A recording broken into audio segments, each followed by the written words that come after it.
Now, Sir Tim Rice has written the lyrics to some of the world's greatest musicals like Evita, Jesus Christ Superstar, and Joseph, as well, of course, as The Lion King, which is the highest-grossing stage musical of all time. If you haven't seen it, you're in for a treat. Well, he's about to return to the stage in a brand new show, looking back at his incredible career. This show, you've kind of had to extend it by popular demand because it's been going on. It's a one-man show in a way, but tell people what they can expect when they come to see this. Well, we tried it out last year and it went really well. Yeah. And it's me talking, but the best bit is we've got 4 wonderful singers, 2 guys, 2 girls, if you can say that these days. Well, you can. Oh, you can. And a band led by Duncan Warr, a very experienced and brilliant musical musician, conductor, arranger. And we basically perform the hits from the shows, plus 1 or 2 flops. And I tell stories behind the shows. I never quite know what I'm going to say, but it's good because the singers always say to me they actually listen to what I say because I will never say the same thing 2 shows running, except I tell basic stories. No, of course, but it's all sort of different. It's not I can't scripted. imagine you had any flops. You mentioned flops, but actually the I've had a few. Have you? Yes. I'd rather not go on about them. No, let's not. Let's not go on about them. Let's go on about the fact that you're an Egot. I'm an Egot, yes. An Egot. So this is an Emmy, a Grammy, an Oscar and a Tony, actually 3 Oscars. Yes. And this is a very select club to be a member of, isn't it? Yes, it's not really a club in the sense that I kind of think we ought to have an annual dinner. You should. And you know, perhaps have a sort of gathering twice a year, but that's never happened. And I think that somebody only thought up Egot about 10 years ago. Right. And a lot of sad to say, an awful lot of the Egot members are no longer with us. They're not, sadly. But there's about 12 or 15 people who technically have got this, but it's a bit random. I mean, for example, Olivier Awards aren't included or whatever, but it's fun. Of course it is.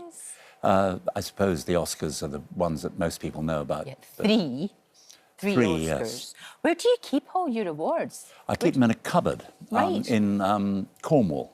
Right. But it's got a glass front. So, come on, obviously. Well, but it's amazing how often. I mean, it's in the drawing room there, and you could see them if you saw they were there. But people don't notice them until, I mean, if people stay for several days, they say, hang on, what's that in the cupboard? It's brilliant. It's fantastic. Yeah. And, of course, when the Oscars was for Lion King with Elton John. Yes, with Elton.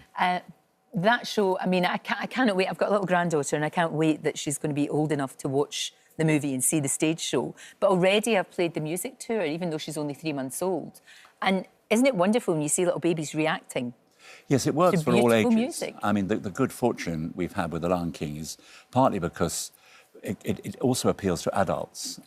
Kids want to go and see something. If they like something, like Joseph or The Lion King, they'll want to go 9 times. And however wonderful the show is, no parent in their right mind would want to sit through it 9 times. But certainly, you know, you can take your offspring 2 or 3 times. But it works well. I must say, by the way, I'm very, sorry to hear that Elton's been going through a bit of a rough time, but fingers crossed he'll come out of it because... Well, if anybody would, it's going to be him. I mean, you've worked with him, you know what he's like, you know the work ethic, and he's extraordinary, and I don't ever see him like you. I don't ever see him slowing down. I don't, and I mean, I just think he's such a wonderful person in so many other areas apart from just his great music, and it's been an inspiration for me to have the good fortune to work with him on several projects, really. You have indeed, absolutely. And you've teamed up with Andrew Lloyd Webber again. You teamed up together, not for a full musical as such, but just for... Well, there's Humphrey Carr and Dave Reed, who are very funny comedians and writers, have written a very funny show about Sherlock Holmes and the 12 Days of Christmas. And it's a little bit of a send-up of Sherlock Holmes, but it's just very funny. And I was asked if I'd somehow write 2 or 3 songs, but I said, well, who's going to do the music? And they said, well, could you ask Andrew? And I said, why not? So it's not a musical. Andrew was very happy to come on board, but we've just written 3 or 4 songs which will add to what I think is a very funny script. Oh, it sounds good and nice to be booking. That'll be out next year, this time next year, I think. Fantastic. Yeah. So is there anybody, though, that you've not worked with that you would love to? Because you've worked with everybody, you know, the guys from ABBA, you've worked with so many people, Elton John, as you mentioned, and Andrew Lloyd Webber, but anyone else that you think, Do you know what? If the stars aligned... Well, the one hero of mine in the songwriting business who I've never worked with, but I mean, it would be impossible because he writes great words as well as great music, and that's Barry Gibb. I've been a Bee Gees fan since day one, of almost since they arrived in this country. And we shared management for a while, Robert Stigwood. So I got to know them way back. Sure. And Barry's a good friend. He's in Florida. And it would be wonderful to write with him, but he doesn't need me. I mean, if you listen to Islands in the Stream or I Am a Woman in Love, I mean, they're pretty good lyrics. But he might, you know, he might just make it happen. Why not? That would be lovely, actually. That'd Maybe just one song I could persuade him to only do the tune for one song. It'd be really good. It must be fantastic, though, for you to see your work has lasted so long and will continue onwards. You know, that wonderful legacy that you'll have. You never... I mean, yes, the big shows will keep going. They'll see me out, certainly. But it's different for me coming on this tour. Yeah. It's sort of fascinating for me to sit on stage in the shadows, I hasten to add, when they're singing, and just see the audience actually enjoying the songs. I mean, I did think at one point wouldn't really mind if I never heard Don't Cry For Me, Argentina again.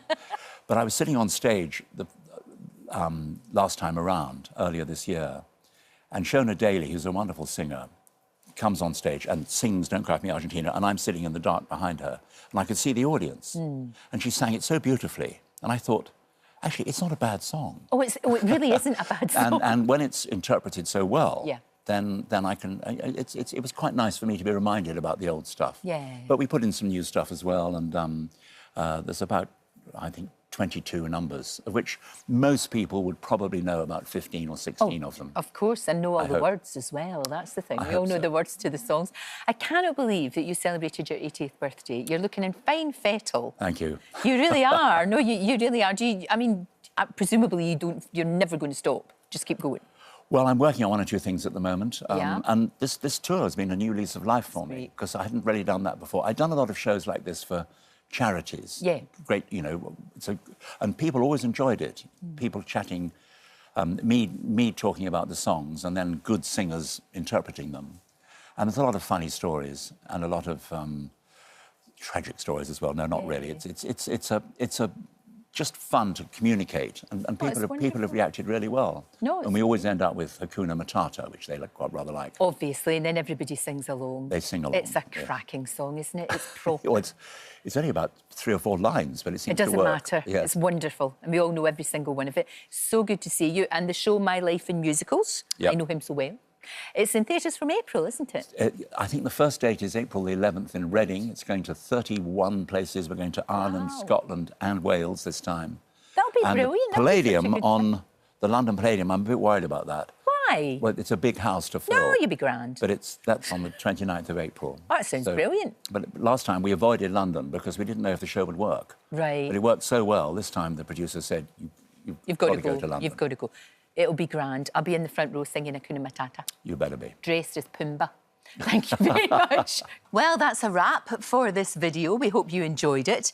We have all the best moments from the show right here on the channel. And if you like this video, then we think you'll love this one. See you next time.